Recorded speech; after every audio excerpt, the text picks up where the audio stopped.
Hello everybody, my name is Dr. Andrew Jock. I'm with a company called Water Quality Investigations. I've helped the City of Green Bay with water quality questions and concerns over the years. Today we're here to show you how to clean up your own water system in your home. It's something that the utility does out in the street on a regular basis, so we're going to show you how you can do that same thing, that same process in your home and improve water quality in your house.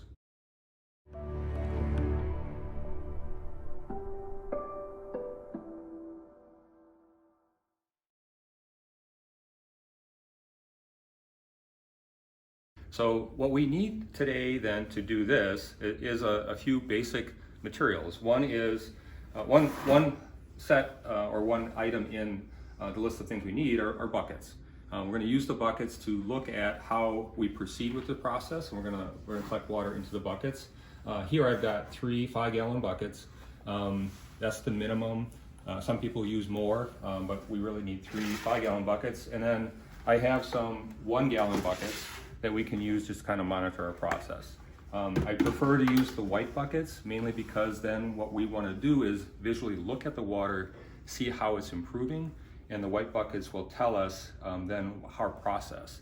And when we have turbid materials in our water, it's going to look an off-white or a brown. Our goal is to get the flushing to the point where the water is blue. When water is blue, it basically is not absorbing anything and it looks like that pristine water. So we use the buckets then to collect our samples in and collect our flushing water. And then I have a pile of hoses here. The process is that we are going to hook hoses on outside faucets. We are going to establish flow out those hoses. And then on an inside sink, we're going to look at water flowing into one of the buckets to see how our process is. So that if it's raining outside or it's snowing outside or it's inclement weather, we're not standing out there in that weather and looking at the water at the end of the hose. We're just going to look at what's going on the inside sink. Is there anything else over there that you have? I saw a little plastic. I do. One of the things that we want to do, and depending upon your house setup, you can do the flushing on the inside of the house. In that case, then we would zip tie the hose into the end of the bucket so that it goes in, and we tip the bucket so that it goes into a floor drain. A lot of times I like to zip tie the hoses onto the buckets just so that they stay in the end. If you don't have zip ties, you can always flip up the handle, and we could tape the hose in place with a little bit of electrical tape or duct tape. We tend to like to use a lot of duct tape in Wisconsin on things like this. So really it's just simply hoses. I have 2 long hoses and 2 short hoses, depending upon where we want to be. So I didn't know quite the layout in this home, and then the buckets. Now, are these just regular hoses you can buy anywhere, or what's the? Correct. Yep, these are hoses you can buy anywhere. We prefer them to be cleaner hoses, but you can just get these can be a hose that you have in your yard or in your garage that you use on a regular basis. All right.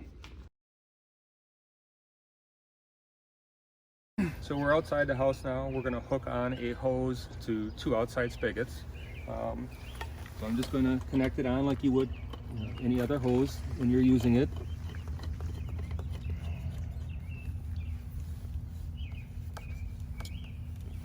And then in this case, we're going to take and unfurl the hose, and we want to watch the process. So, and since we're running 2 hoses and the spigots are close enough together, we're going to bring both hoses together then into the garage. So let me just unroll this, if I can get it with.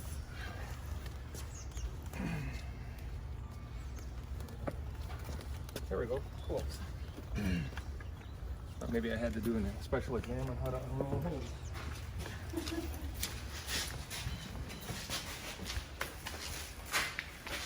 I don't know if this is going to reach all the way to the front.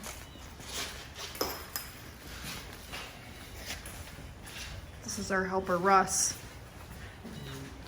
Russ, did you hook something up over here?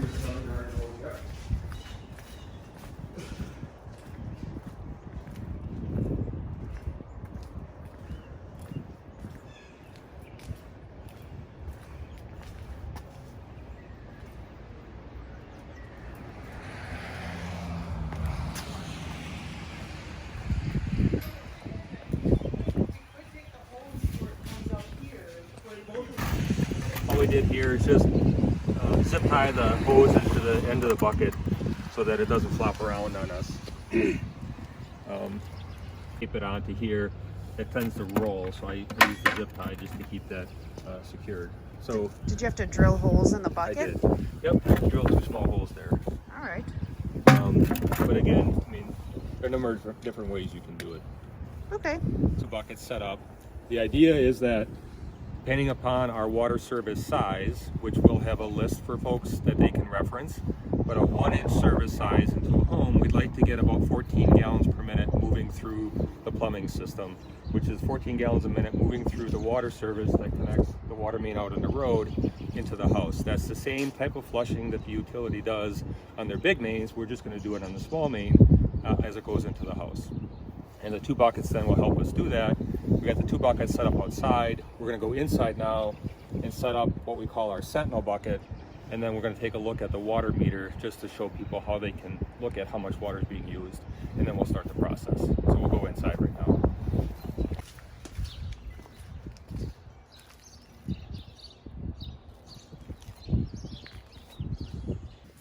So what we've done in the utility sink is we set up a sentinel bucket, and we're going to use this to look at the process and the progress then of our flushing activities.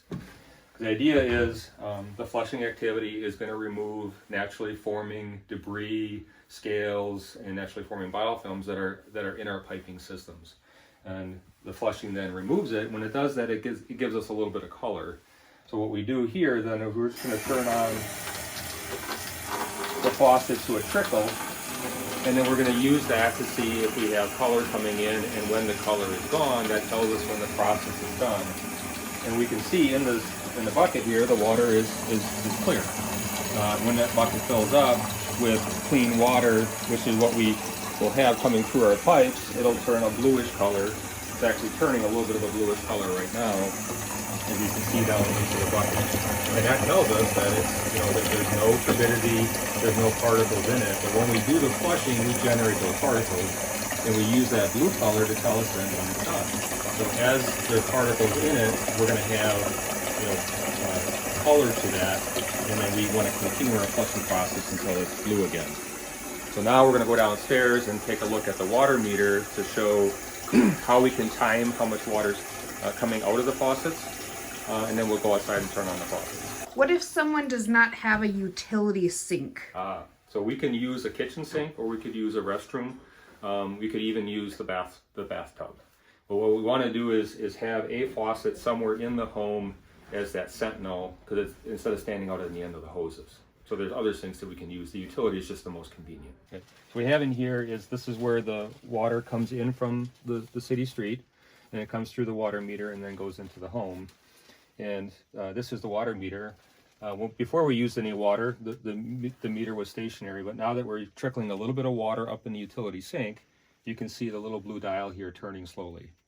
So the numbers on this dial tell us basically how many cubic feet of water have been used in the home. And what we want to do then is when we start flushing, we're going to take a notice to our position that we start with. We're going to go out there, start the hoses, we're going to get our flow rate, we're going to look at color, and then we're going to come back down in here and we want to time how long it takes for the meter to move basically a cubic foot. So each dial here is a cubic foot, which then is 7.5 gallons. And we'd like this dial to move basically 1.5 turns to 2 turns in 1 minute to indicate that we're getting to our target of 14 gallons per minute. But we'll come back and show you that process in a little bit. But this is where the water meter is, and that's where all the water comes into the home. And really what we're trying to do is clean this line between here and the city street.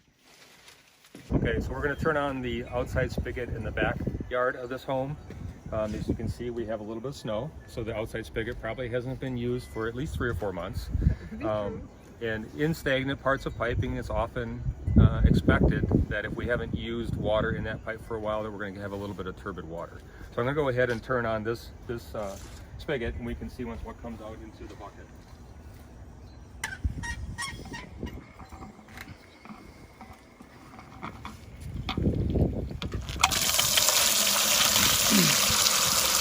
And that water looks pretty clean.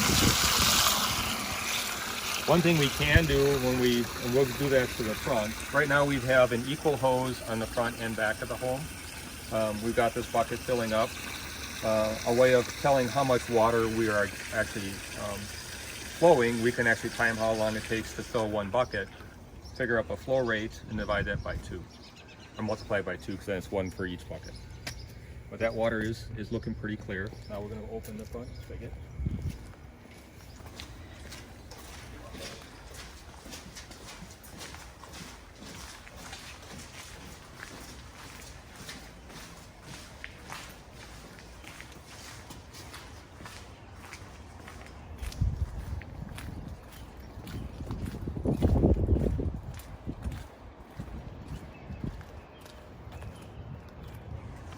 Go ahead.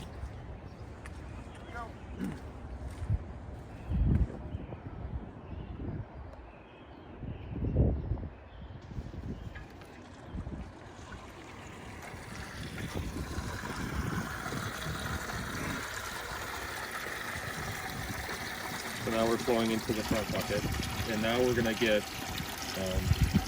we have viscous flow coming in front and back of the house. So each bucket is basically receiving half of the flow. And I have my little timer on my watch. I can see right now that we're not flowing enough water. We'd like to get to 14 gallons a minute, just based on this filling up. And these buckets, when we fill them all the way up to the brim, they're actually 6 gallons. So we're getting 6 gallons in roughly 50 seconds. So that's probably about 7 gallons a minute. Well, actually we're pretty close. So 6 gallons in 50 seconds.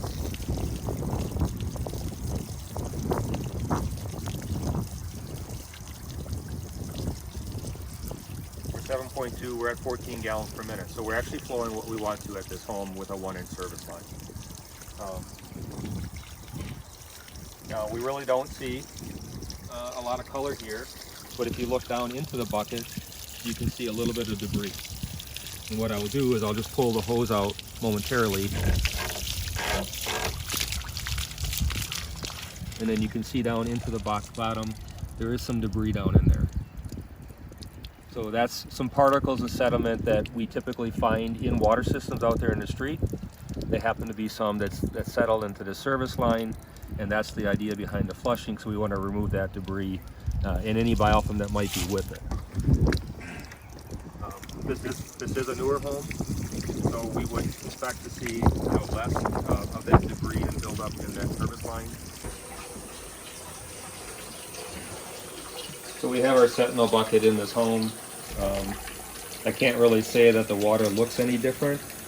To me, there might be a little bit more of a white color to it versus the blue color, saying that there might be a little bit of particles in it. But for all intents and purposes, there is not much debris in this home. Now, if we weren't able to quite get to our 14 gallons per minute outside, we could come in here and we can open this up too. And we can time and get more water through the filter. What we do, once we get everything flushed coming into the house, and we have a tendency then, when we do that, to rile things up.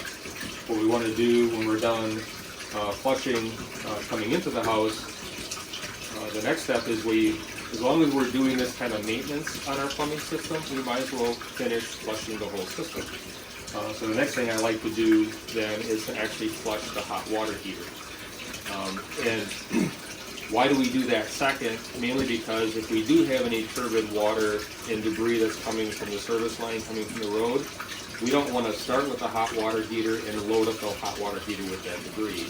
So we want to clean out the line the best we can coming into the house first, and then we're going to do the hot water heater. But in the process, I'm also going to leave the outside hoses run, because when we do the hot water heater, we're going to actually get a little bit more velocity, and we're going to take away some of the possibly harder scale that's hard, it's more difficult to remove. So with that, we'll go downstairs then and do the hot water heater.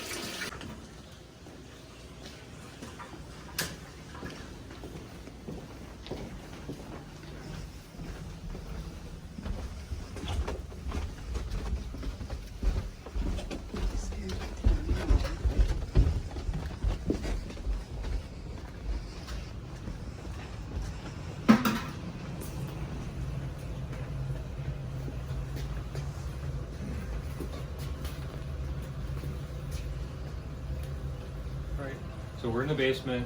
We still have our outside hoses flushing, so we're moving about 14 gallons per minute through the system coming from the road. What we're going to do now is something that is good routine maintenance, and that's flushing your hot water heater. How water heaters work, you bring cold water in the top, and that brings a cold water line really basically to the bottom of the hot water heater, and cold water dumps into here, and as that heats, it rises and comes out your hot water on the top, okay? But rarely do we get much movement in the bottom of these hot water heaters, so it's really good practice to flush them on a regular basis. I don't know anything about this hot water heater. It looks, when was this installed? In the 80s? The home was built in the 90s. We- The service was put 92, I think the house was built 96. Okay, so in the 90s, if it's never been flushed, we could have a fair amount of debris. In some homes, we really don't see anything. In other words, it looks, we've seen it look like green jelly, so it almost looks like a currant jelly. And other ones, it comes out canned. Sometimes it stinks. We don't really know. I don't know what to expect in this home. We haven't done this before. So what we're going to do, and the reason we do this is we're bringing in, we're cleaning up the service line coming in. We're going to clean up the whole plumbing. If there is any debris in the bottom of this hot water heater, it's going to cause corrosion, not only in the hot water heater, but also in the plumbing system. So that's what we're going to try and flush out at this point. So we happen to have a drain valve here. So we're just going to hook our hose onto the drain valve. And each water heater is a little bit different. Some of them have a recirculation line on them. There we go. Some of them have a recirculation line on them, so it's difficult to get to a drain line. Instantaneous hot water heaters, we don't have to do this with because there is no storage. What we really want to do is basically drain the storage in here. I've got that hooked on. Now the other thing I'm going to do is I'm going to turn the hot water heater to low because there's no sense in heating the water while we're trying to drain it. We have our hose coming over to our bucket. My trusty assistant just zip tied the end onto the bucket. We also have it right near our floor drain. I'm going to open up the floor drain just so that we can tip our water into it. In this case, I'm going to tip the bucket so we can see it coming in here, and it's going to overflow then and go into the floor drain. So I will open up the drain line.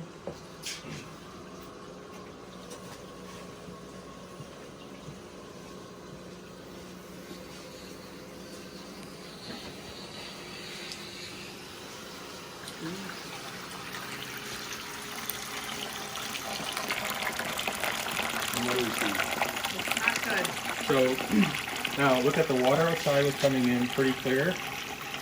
There's a lot of debris and biofilm that's in the bottom of this hot water heater. And what you can see on the very bottom, there's a little bit of sediment there. My guess is once we get this done and we have it drained, you see the floaties in there? That's biofilm. And if I were to grab some of that, if I could get it, we do a streak on it, but it's basically slimy, and you can see it. So that was not the hose. The hoses were clean prior to doing this.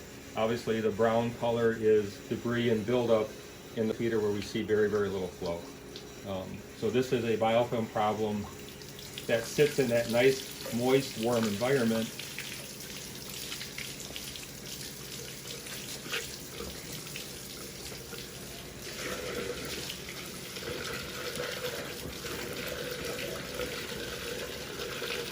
And let it go down the drain. But you can see by the color of the water that there's plenty of debris and biofilm basically in the bottom of that hot water tank. That debris and biofilm is causing corrosion in that hot water tank, which then causes corrosion into the plumbing system. This is a newer home. We see a little bit of a greenish color to that. That's copper carbonate.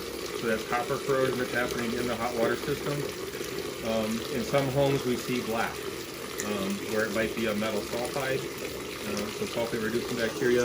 If you come over here and look at in this direction, into the tank, into the bucket, you can see a little bit of debris built up on the bottom of the bucket.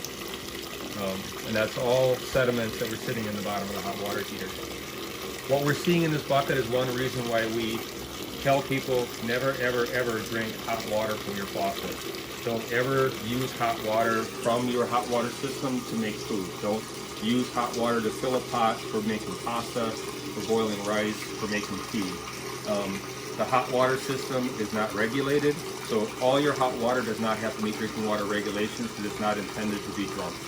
And we can see here with the corrosion that's happening in this newer home that the amount of copper in that water could actually be a health concern.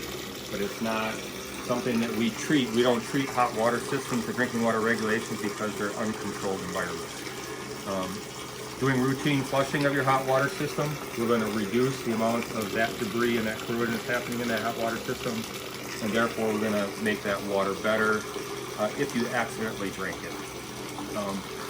The other thing is that another reason for maintaining your hot water system is that in your faucets, your hot water and your cold water mix.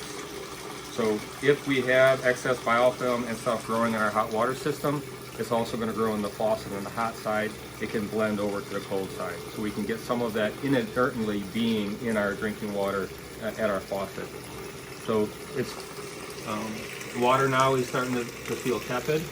You can see more and more of the debris that settled into in the corner here that came out of the bottom of the hot water heater.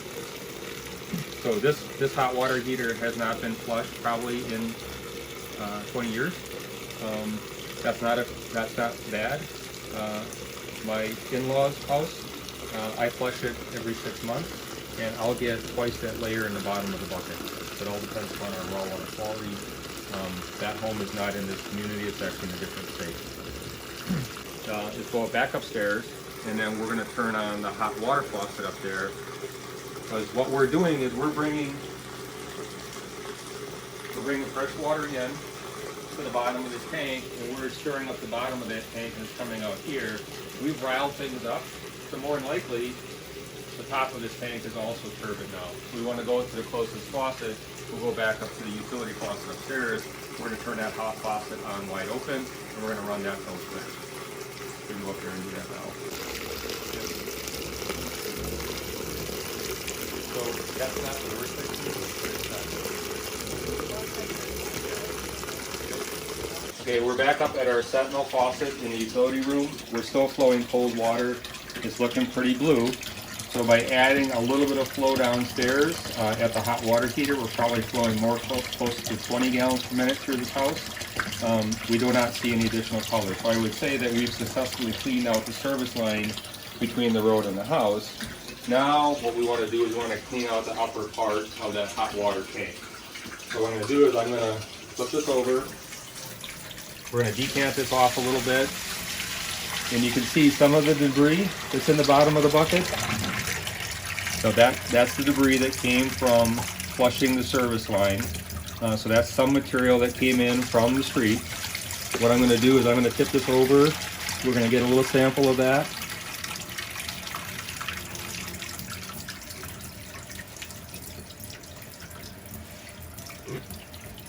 There's a little sample on my finger, and what I'm going to do is I'm just going to do a little streak on it.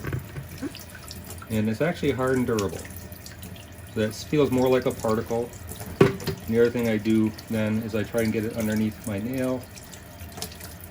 Not underneath my nail. On my nail, and then squish it. So that's a really hard and durable, but it does break apart. So it does tell me that it's really a form of biofilm that is kind of dense as a particle. We do find, biofilms will create carbonate, creates calcium carbonate, and we wind up having more of a carbonate type scale. Sometimes when we do this, it'll have a smear to it, but this stuff does not seem to have a smear to it. It's more of a dense, but it does break apart. So it's not sand, because it did break apart. So that seems to be more of a mineral scale that's developed in the pipeline. It's not sand. We wouldn't expect sand in the system. So it's more of just a biofilm and corrosion debris that's out there. So I'm going to rinse the bucket so that we can see what's going on with the hot water system. I'm going to turn off the cold water. We'll put the bucket back underneath it, and then we'll open up the hot water wide, and we'll see what that looks like. Ideally, it's going to be clear the whole time, and we've only riled up the bottom. You can still see the nice blue color developing in the bucket, so at least up to this point, the hot water system is showing that there really isn't any debris or any scales or buildup in it. It might take a minute or two for that water from the hot water heater to make it up here. It is warm, so we are still seeing the upper part of the hot water heater being warm and generating that hot water supply. At this point, the water does look pretty clear, so we'll let this run for a few minutes and see if it does change color. But it would appear that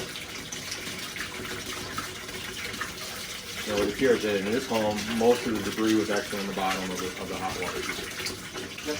All right. Okay, so we've been flowing the hot water at this faucet for 3 or 4 minutes. The water's starting to turn cool. We did not see any color develop, and you can actually see, if you take a shot in there, that it's a blue color. So we, in this house, then the bottom of the hot water heater was the problem, and we flushed all the debris out of the bottom of the hot water heater. We didn't generate any debris that wound up carrying into the plumbing system. So what we're going to do then is we're going to shut this off, and we'll go back down to the hot water heater. We're going to turn that off, and then because we potentially riled up the system, we're going to go to each faucet, open it up, and do a final flush then of the whole system.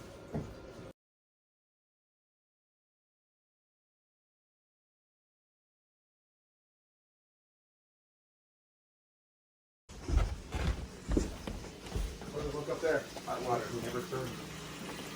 Have you ever seen any more stuff come out? No, I mean it's kind of been like this now.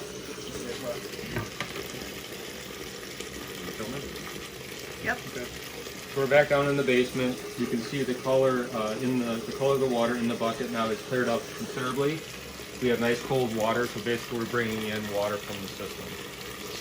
You can see in the bottom there a fair amount of debris that has developed.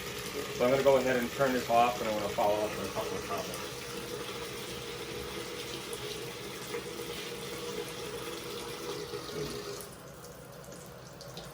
We'll pull the hose out of here.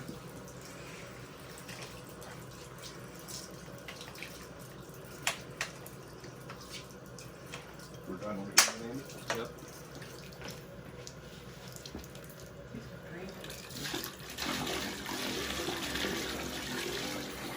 What I'm going to do is I'm going to decant this off so we can get a good look at what this biofilm looks like. And I'll try not to flood the basement of the house in the process.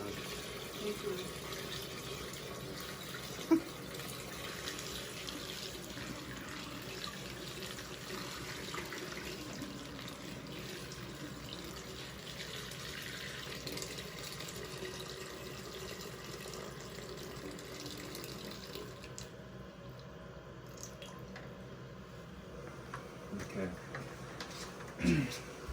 So we can look down in there. So you see a high green color to it. That's copper.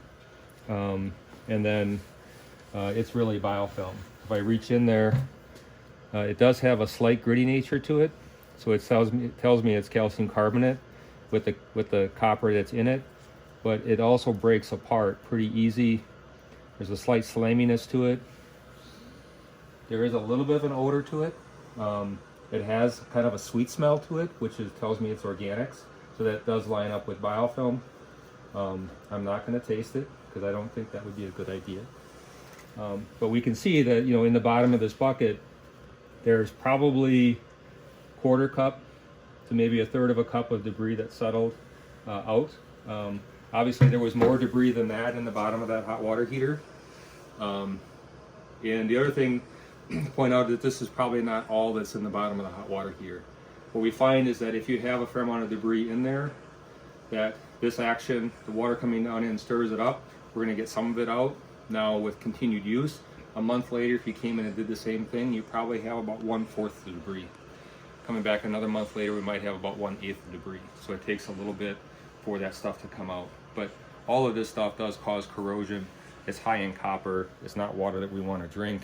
And by removing it from the hot water system, we're going to protect the plumbing and also protect public health. And absolutely do not want to drink any hot water from any hot water system. Can you explain something? Because a lot of our customers have the misconception that there's copper in our water source, and there is not. There is not. Nope. So that's definitely not from our water. Nope, this is actually from corrosion that's occurring inside the hot water heater. So that's the copper color. So this is actual corrosion that's occurring in that unit. Now, hot water tends to dissolve more minerals, so inherently we are going to have corrosion automatically from hot water, but the fact that it's green tells me it's copper, and then the fact that we've got, you know, the grittiness to it tells me it's calcium carbonate and copper carbonate, but this copper absolutely comes from the plumbing system and not the drinking water. But this is why we clean systems. I mean, I like to put the analogy out there. You know, if you built a house in the middle of the desert, your cleaning that you're going to do is going to be removing sand from your house. But that's the cleaning that you have to do there. If you build a house in the rainforest, then you're going to not have sand, but you're going to have mold and moisture issues you have to deal with. How often do you hear people talk about cleaning their plumbing system? We hear them talk about cleaning their windows, vacuuming their homes, shampooing their rugs, but one maintenance that it often gets overlooked is the plumbing system, and plumbing systems need maintenance as well. We can see it here. And that maintenance, if we don't do it, will allow debris to settle up, much like dirt on the floor can accumulate. That dirt that accumulates in the bottom of the hot water heater gets into our plumbing system. We could inadvertently drink it, and that could be a detriment to our health. So we should clean our water systems like we clean our homes, do that routine maintenance on it, and the home in general, not only the occupied space, but the hidden spaces then are going to be healthier, and that's what we're doing here. So what's next? We open up all the faucets?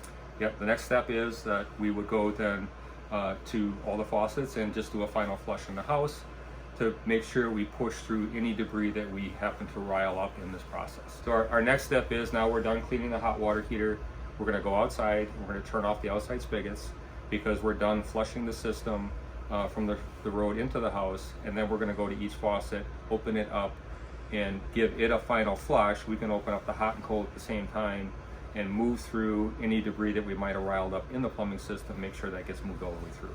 So in this whole process, we've cleaned up from the road all the way into the house, we cleaned it all the way up into the hot water system, and now we're going to open up each faucet and clean it from those points all the way through.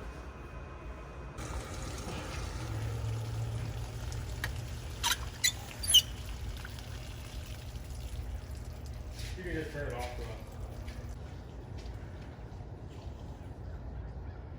There you go. So this is the bucket that we used for the hot water heater. You can see this black material. It does rub into a black color, so that's biofilm. But we often see these are really the fats, oils, and greases. It's sticking to plastic because those oils and greases really like plastic, but that's biofilm, and it's not something that would settle out in the bottom, but you can definitely see it on the side here, and it does create a smear, so it's not a particle. This was the backyard. We'll decant this off, but it's nice and blue, so that nice blue color tells us that we've got really, pristine water with very little particles in it.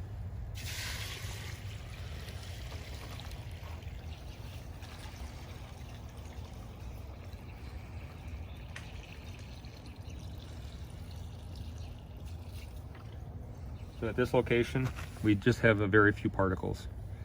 So this service line was pretty clean. The major problem in this residence was really the hot water heater. But the bucket was completely clean. It was. Before, so there is some stuff There is some debris in there. So if you get stuff that builds up on your aerator at your sink, that's really this material, and it's coming from debris that's in our system. If we think about the water mains in the road, they're 6, 8, or larger diameter, but for the most part we have very, very low velocities that flow through those pipes. So a lot of material will settle out, and that's why the city utility comes through and flushes on a regular basis. We get 5 foot per second of flow through there. It riles all that stuff up and it carries it out the hydrant, and that's basically what we did in bringing the water into the house. We tried to rile it all up, and that is debris that was settled out in the service line between the road and the house. So that's just good routine maintenance. We didn't have that much debris here. If a home had a lead service or had a galvanized service, there's a good chance that we would have had a lot of colored water and a lot of debris. But this home does not have that. And it really doesn't matter if you have a house that's got a lead or galvanized service or a copper service. Some of the newer homes will have HDPE. Biofilm and debris will settle on every surface, so it's good routine maintenance to flush that out. Because once that gets into the house, then it can impact water quality in the home. So what's next? So we're going to roll up the hoses on the outside here, and we'll look at the front bucket to see how much debris has settled into that front bucket. Yep. So we're at the front bucket. We'll decant that off. Try not to pour it on my videographer's feet.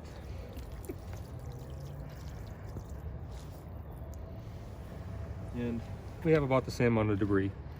Not very much, but there definitely is debris there.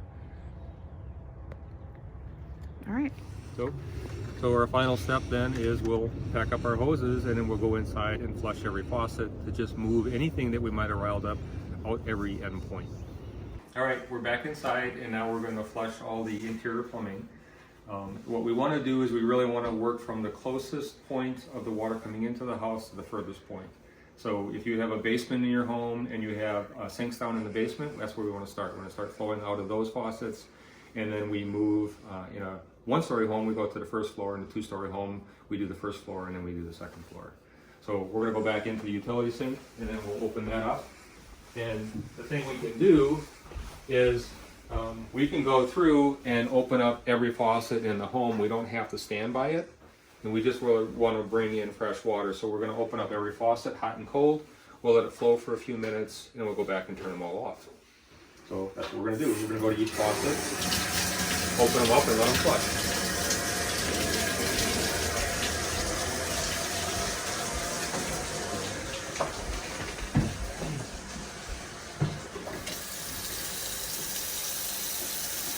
And you can do your sprayers, but I think I would wait to do the sprayer till the very end, until after we moved everything through. So come back, and then the last thing you want to do is move that sprayer. Yep. So we go into the restroom.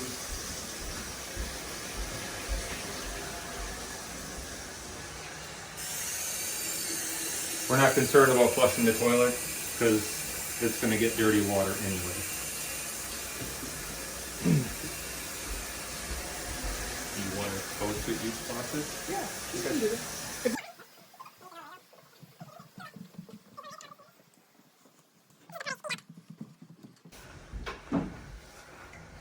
So this happens to have a single. We're just going to open up in the middle. And because we're flushing the whole system,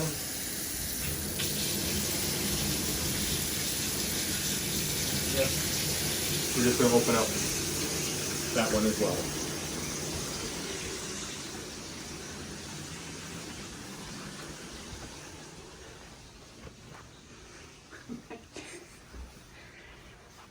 So here we got, multiple sinks.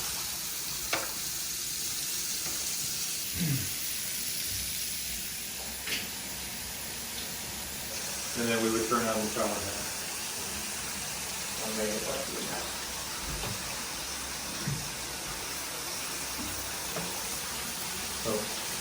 And then we let each one flow for 2 or 3 minutes to just clear out all the plumbing then.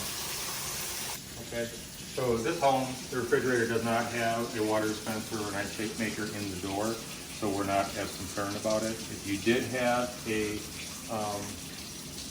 water dispenser in the door, the important thing is that they all have filters on them, so any debris that we generated would have been captured by that filter. If in this process you found lots and lots of debris, what you could do is not run that. You could go downstairs and disconnect where that water comes up so that we don't pull anything in there. You could flush at that point first and then reconnect it so we don't bring any debris into the water dispenser. If there is an ice maker on the inside, what you can do is you could pull out your ice. It will make ice. In the process, it's going to bring water in. And what I would do is throw those first 2 batches of ice away. because that'll be the water that might have debris in it. So basically, you're going to wind up dumping the ice you have, dump the next 2 batches or so, and then you will have clean water that's going into the ice maker. So we're done flushing at this faucet. We're going to clean out the hand wand, and by doing this at the end, we're going to clean out this little bit of small diameter hose that goes down and connects underneath the faucet. So, and then we'll shut them off, and we're good to go. And we'll just go to give her faucet now and turn it off. Okay. We'll just turn them off. Okay.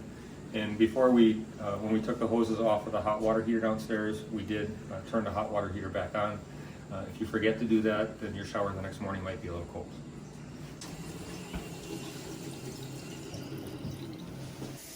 Just turning them off.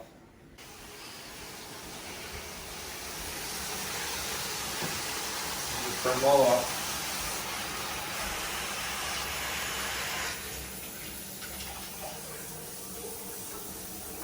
I think I'm going to get wet on this one.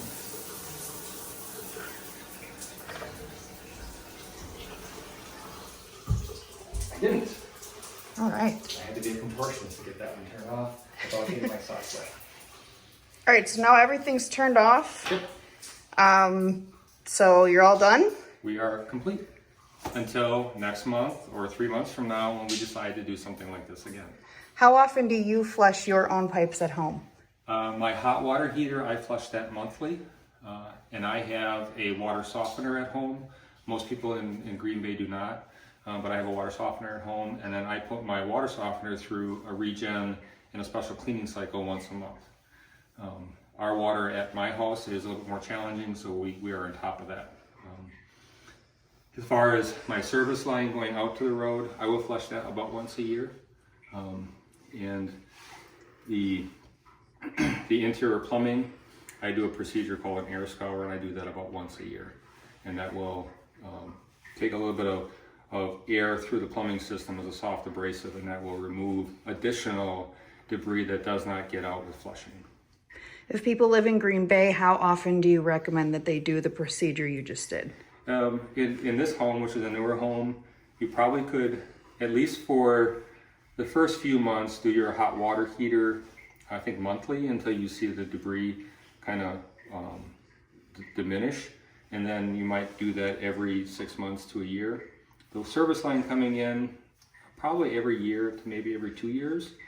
In the older parts of town where we have more of the lead services or older plumbing, there you might want to do it every 6 months to a year. It really depends. Some homes have had all their plumbing replaced with PEX or PVC, or copper for that matter. Is newer. You don't have to do as much. The water in Green Bay is it's low. It's not very aggressive. There isn't a lot of debris in it. So it's really going to be these natural forming biofilms, and their water is fairly biostable. So it's a case-by-case basis. In general, most homes you could probably do your service line flushing once a year, especially on the newer side. The older ones a little bit more often, especially if you see any debris when you do it. So maybe another way of answering that question would be is if you see a lot of debris the first time, I'd come back 3 months or 6 months later and do it again. If you see a lot of debris the second time, again, do that at 3 to 6 months and do it again until you start seeing less and less debris. Once you get down to very little debris, like this house had, then I think you can extend it out to 6 months to a year. It's 634 gallons. That sound right? Yep. Yeah, probably. So that was probably about an hour or so, right? Yeah. Maybe an hour and 10 minutes. At about 15 gallons a minute. Yeah. Yeah. Yeah. Well, the last part we were only doing the interior, so we weren't flushing the outside. So maybe we had 50 minutes at 15 gallons a minute, Yeah. roughly. Yeah, probably. No, that's 750 gallons. So I guess I can believe that. Yeah. So would that be in dollars? I just calculated it, like if we were at 250 per thousand, it was $1.60. So $1.60. That's how much it costs to flush the house? That's the water, That's not the- the sewer. yeah, And I would have yeah. sewer charges on that too. So really less than $5. Huh. Less than $5 to clean up the plumbing in your home which is part of your health. You spend way more than $5 in cleaning supplies in your house every week.